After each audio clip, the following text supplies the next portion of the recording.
I'm talking, but this is all in reference to Yahweh. And Yahweh is a word. I wanted to respond to this video briefly, even though I haven't taken the time to watch it. Now, generally, I would say that that's not really fair. But in this case, this is a debate about something that you can't really have a debate about. I think the idea of the Trinity is an absurdity, and you can't really debate an absurdity. The purpose of debate really is to show that the other guy's position is based on an absurdity.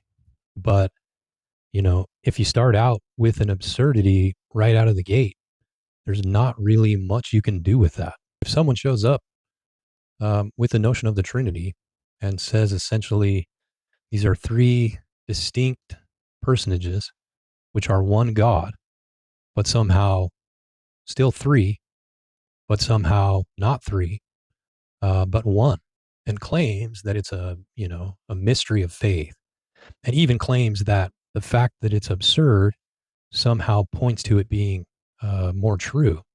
There's nothing you can do with that. You know, the example that Leonard Peikoff gives in one of his lectures is if someone shows up and says, elephants are peaches, now do something. There's no reason to have a conversation. Now, based on this, you may think that I'm siding with Jacob Hansen and that he could have won this debate easily.